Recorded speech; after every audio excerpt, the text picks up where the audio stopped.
টাঙ্গাইল জেলা শহর থেকে গোপালপুর উপজেলার দূরত্ব ৩০ কিলোমিটার। সেখান থেকে আরো ১০ কিলোমিটার পশ্চিমে দক্ষিণ পাথালিয়া গ্রাম। সবুজ বৃক্ষে ঘেরা নৈসর্গিক এই গ্রামটিকে আরো সুন্দর করেছে দৃষ্টিনন্দিত বিশাল এক মসজিদ। মসজিদটি ইতিমধ্যে ২০১ গম্বুজ মসজিদ নামে দেশে বিদেশে পরিচিতি পেয়েছে। ঝিনাই নদীর পাশে এই কারুকার্যময় মসজিদটি প্রতিষ্ঠা করেছেন বীর মুক্তিযোদ্ধা রফিকুল ইসলাম, যা এখন এলাকার মানুষের আকর্ষণের কেন্দ্রে পরিণত হয়েছে। মসজিদটির কারণে এলাকার নানা উন্নয়ন যেমন হচ্ছে, তেমনি এই অঞ্চলের মানুষের জন্য খুলে গেছে অর্থনীতির দ্বার। ইসলাম ধর্মের প্রসার ঘটাতে মসজিদটি এই অঞ্চলে এখন গুরুত্বপূর্ণ ভূমিকা রাখছে। মসজিদের আশেপাশে হোটেল রেস্তোরাঁ ছাড়াও নানা ধরনের পণ্যের দোকানপাট গড়ে উঠেছে। প্রতিদিন হাজার হাজার দর্শনার্থী ও মুসল্লি এখানে আসছেন, যার ফলে মসজিদ এলাকাটি রীতিমতো পর্যটন কেন্দ্রে পরিণত হয়েছে। ২০১৩ সালের ১৩ই জানুয়ারি বীর মুক্তিযোদ্ধা রফিকুল ইসলাম কল্যাণ ট্রাস্টের উদ্যোগে মসজিদটির নির্মাণ কাজ শুরু হয়। প্রায় ১৫ বিঘা জমির উপর মসজিদ কমপ্লেক্সটির ভিত্তিপ্রস্তর স্থাপন করেন কল্যাণ ট্রাস্টের প্রতিষ্ঠাতা চেয়ারম্যান বীর মুক্তিযোদ্ধা রফিকুল ইসলামের মা রিজিয়া খাতুন। সম্পর্কে বলছিলেন ট্রাস্টের সদস্য ও রফিকুল ইসলামের ছোট ভাই আব্দুল করিম। বিসমিল্লাহির রহমানির রহিম। ২০১ গম্বুজ মসজিদের পক্ষ থেকে আজকে জুমার সবাইকে, আমার মুসল্লি ভাইদের সবাইকে স্বাগতম। আজকে আপনি দেখেছেন যে ২০১ গম্বুজ মসজিদে সারা বাংলাদেশের কয়েক হাজার লোক এই ২০১ গম্বুজ মসজিদে আজকে জুমার নামাজ আদায় করেছেন। আমরা এই ২০১ গম্বুজ মসজিদের প্রতিষ্ঠাতা আমি মোহাম্মদ আব্দুল করিম, বীর মুক্তিযোদ্ধা রফিকুল ইসলাম কল্যাণ ট্রাস্ট, রফিকুল ইসলামের আপন ছোট ভাই। আমি ২০১ গম্বুজ মসজিদ এটা নির্মাণ করার পিছনে একটা অত্যন্ত ট্র্যাজেডি, করুণ ইতিহাস আছে। ২০১ গম্বুজ মসজিদের যিনি প্রতিষ্ঠাতা বীর মুক্তিযোদ্ধা, উনি ছোট সময় থেকে একটা স্বপ্ন ছিল। আপনারা সবাই জানেন যে আমরা অত্যন্ত দরিদ্র ঘরের সন্তান এবং কৃষকের সন্তান ছিলাম। উনার একটা স্বপ্ন ছিল যে আল্লাহ যদি কোনোদিন আমাকে টাকা পয়সা দিত, তাহলে আমি পৃথিবীতে ধন সম্পদ, টাকা পয়সা, মিল ফ্যাক্টরি কিছু না করে আল্লাহর রাস্তায় এমন একটা জিনিস পৃথিবীতে সৃষ্টি করে যেতাম যা মানুষ চিরদিন স্মরণ হয়ে থাকবে। এবং আমার বাবা গরিব ছিল, আমরাও গরিব ছিলাম, এবং আমি গরিব হয়ে দুনিয়া হতে চলে যাব। ২০১৩ সালের ১৩ই জানুয়ারিতে উনি ইচ্ছা পোষণ করলেন যে আমি আমার গ্রামের ভিতর আমার দাদার সম্পত্তির ভিতর একটা মসজিদ নির্মাণ করব। সেই হিসাবে উনি অত্র এলাকার সমস্ত লোকজনকে ডেকে বললেন যে এই ২০১ গম্বুজ মসজিদ আমি নির্মাণ করব, এই ২০১ গম্বুজ মসজিদে নির্মাণ, আপনাদের কাছে আমি টাকা পয়সা চাই না, টাকা পয়সা আল্লাহ দিবে, আপনারা শুধু আমাকে শ্রম দিয়ে সহযোগিতা করবেন। এই ২০১ গম্বুজ মসজিদের সবচেয়ে বড় একটা বৈশিষ্ট্য দেখবেন, পৃথিবীতে কোথাও এই ২০১ গম্বুজ চতুর্দিকে দেখবেন কোরআনের লেখা আছে। এখানে বিদেশিদের থাকার একটা ব্যবস্থা আছে, সেটা কি নির্মাণ হয়েছে? এখানে আপনারা দেখছেন সামনে দেখেন একটা বিল্ডিং নির্মাণ হচ্ছে। এই বিল্ডিংয়ে এটা বা আপনার ৩ তলা মার্কেট, ৪ তলা ৫ তলা, এগুলা সবই মেহমানদের জন্য, বিদেশি মেহমানদের। অনেক সময় আপনার সৌদি রাজ পরিবারের লোক আসছিল এখানে, ওনারা আমাদের একটা হেলিপ্যাড করা আছে, গ্রামের ভিতরে একটা হেলিপ্যাড করেছি, ওখানে মৎস্য খামার আছে ২৪ বিঘার জমির উপর। এটা সবই মসজিদের নামে। আমরা দেখলাম যে মহিলাদের জন্য বিশেষ ব্যবস্থা আছে, এখানে কি মহিলারা নিয়মিত নামাজ পড়েন বা আসেন? জি, এখানে মহিলাদের জন্য পুরা সেপারেট, আমরা এখনো বাউন্ডারি দিয়ে পাইনি অর্থনৈতিক অভাবে। এখানে আমরা মহিলা এবং পুরুষ একই সাথে জুমার নামাজ হয়। প্রতিদিন ২৫০০ লোক নামাজ পড়েছে আজকে এখানে। এই যে বিশাল একটা লোকের সমাগম, এই এত বিশাল আয়োজন, এত বিশাল সমাবেশকে আপনারা মেনটেন করেন কিভাবে, মানে এটা পরিচালনা করেন কিভাবে, কারা এর দায়িত্বে থাকে? আপনাকে অনেক ধন্যবাদ। আল্লাহর ঘর, এটা একমাত্র আল্লাহই হেফাজত করছে।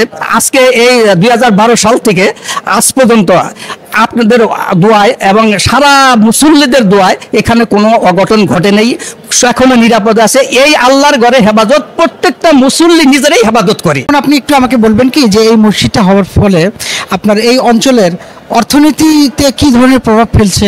অনেক কর্মসংস্থানের তৈরি হয়েছে আমরা দেখলাম, এই বিষয়টাকে যদি ছোট করে একটু বলেন।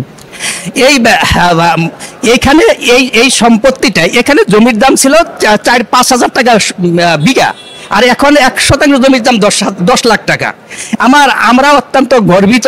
আমরা যে এই মসজিদের উসরায়, এই আপনি নিজেই তো দেখেছেন, চতুর্দিকে মিনিমাম 10-12 হাজার লোকের কর্মসংস্থান হচ্ছে এবং হাজার হাজার পাবলিক এখানে আসতেছে, সবাই মসজিদে নামাজ আদায় করতেছে এবং এই কর্মসংস্থান হওয়াতে আমরা নিজেকে ধন্য মনে করছি যে আল্লাহ হয়তো আমাদের রসুলের দিয়ে দেওয়া মানুষের এই কর্মসংস্থান এবং রিজিকের ব্যবস্থা করে দিয়েছে। এই মসজিদে প্রায় 15,000 মানুষ একসঙ্গে নামাজ পড়তে পারেন। এমনকি মহিলাদের জন্য রয়েছে আলাদা ব্যবস্থা। স্থানীয়রা ছাড়া বিভিন্ন জেলা থেকে এখানে নামাজ আদায়ের জন্য আসেন অনেকেই, এমনকি বিদেশ থেকেও মুসল্লিরা এখানে ছুটে আসেন। পাশের জেলা থেকে আসা কয়েকজন মুসল্লি জানালেন, কোথা থেকে এসেছেন? জি, আমি সিরাজগঞ্জ থেকে আসছি। জি, আলহামদুলিল্লাহ, সবাইকে আসসালামু আলাইকুম।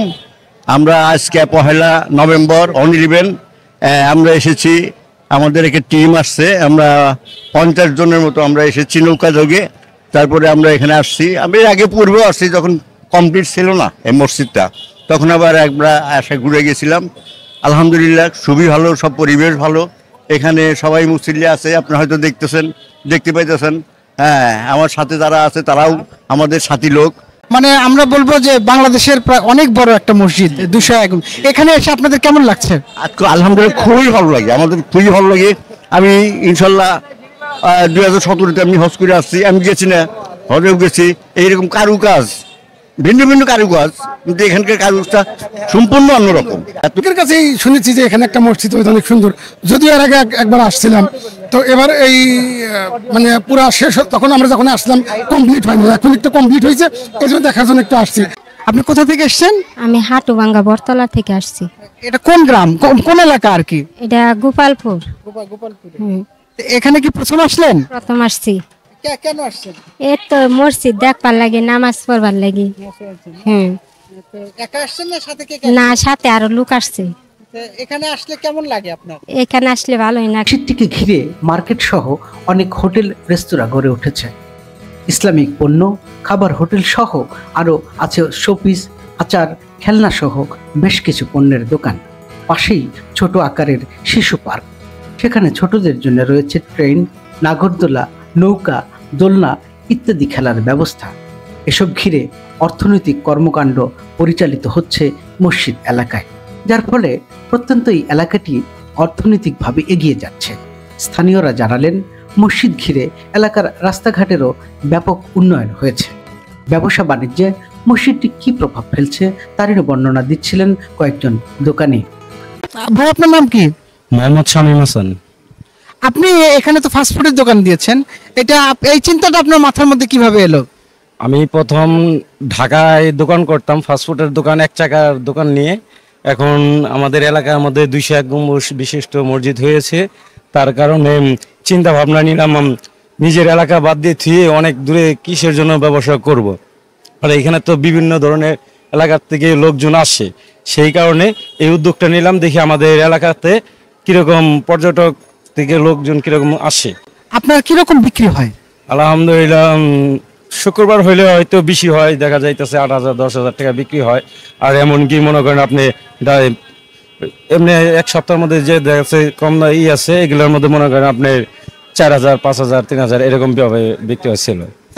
এই মসজিদটি হওয়ার ফলে এলাকায় কি কি ধরনের পরিবর্তন হয়েছে, কি কি দোকানপাট হয়েছে এবং লোকজন কোথা থেকে আসে একটু বলবেন কি? হ্যাঁ, মসজিদটা হওয়ার কারণে এই এলাকাটা উন্নয়ন হয়েছে, এলাকাটা ভালো পরিবেশ আছে। হ্যাঁ। আপনি এখানে কতদিন হলো দোকানদারি করেন? এখানে দোকানদারি করে নিম্নত 8 বছর।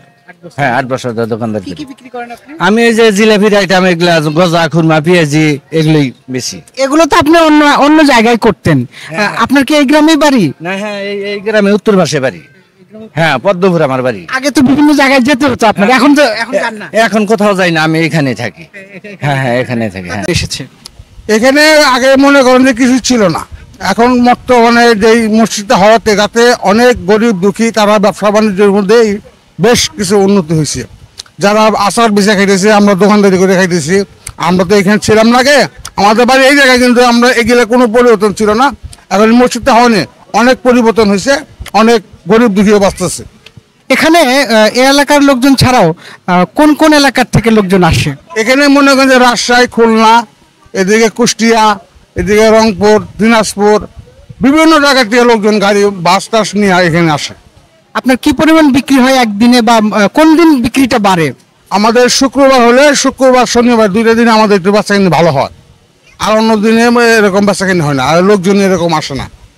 আগে অনেক লোক আসতো, এখন বর্তমানে লোক আস্তে আস্তে কমে আসছে। জি, এটা হওয়ার ফলে এলাকার মানুষের উপকার হয়েছে না অপকার? উপকার হয়েছে, তাতে অনেক উপকার হয়েছে। কারণ মনে বললাম তো, এখানে যারা গরিব, যারা চলতে পারতো না, তারা এখন বর্তমানে ওই যে দেখেন আচারের দোকান দিচ্ছে, কেউ পানি বিক্রি করে খাইতেছে, কেউ আপনার চপ বেচে খাইতেছে। এখানে অনেক হকার তারা আছে, অনেক তারা মানে বেশ ভালো হয়েছে। স্থানীয়রা জানান 201 গম্বুজ বিশিষ্ট মসজিদ পৃথিবীর কোথাও নেই। সকলের সহযোগিতায় মসজিদটি নির্মাণ করা হচ্ছে। এ পর্যন্ত প্রায় 90% কাজ শেষ হয়েছে। নান্দনিক এই স্থাপত্যকলার মসজিদটি দেখতে প্রতিদিন গড়ে প্রায় 8 থেকে 10,000 দর্শনার্থী আসেন। ব্যবসা বাণিজ্যের মাধ্যমে 10,000 মানুষের কর্মসংস্থান হয়েছে বলে স্থানীয়রা জানান। দর্শক, আমি আপনাদেরকে দেখাবার চেষ্টা করলাম 201 গম্বুজ মসজিদকে ঘিরে বিরাট এক কর্মযজ্ঞ। আপনারা নিশ্চয়ই বুঝতে পেরেছেন এই মসজিদটি কেন্দ্র করে এলাকায় অর্থনীতির চাকা অনেকটাই সচল হয়েছে, অনেক মানুষের কর্মসংস্থান হয়েছে, দূর দূরান্ত থেকে পর্যটকরা আসছেন এখানে, এতে অর্থনীতি অনেকটাই সচল। শুধু তাই নয়, এই মসজিদটিকে ঘিরে এখানে গ্রাম জীবনে এক ধরনের মেলার মতো পরিবেশ তৈরি হয়েছে। বাড়ছে হৃদ্যতা, মানুষে মানুষে হৃদ্যতা বাড়ছে। এই অঞ্চলে যারা আত্মীয় স্বজন রয়েছে তারা মসজিদটিকে কেন্দ্র করে আত্মীয়দের বাড়িতে আসা যাওয়া করছে। আপনাদেরকে এই বিষয়গুলো ধারণা দেওয়ার চেষ্টা করলাম। ভবিষ্যতে আরও নতুন কোনো বিষয় নিয়ে নতুন কোনো জায়গায় আপনাদের সামনে আবার হাজির হব। সে পর্যন্ত সুস্থ থাকবেন, ভালো থাকবেন। সবাইকে ধন্যবাদ।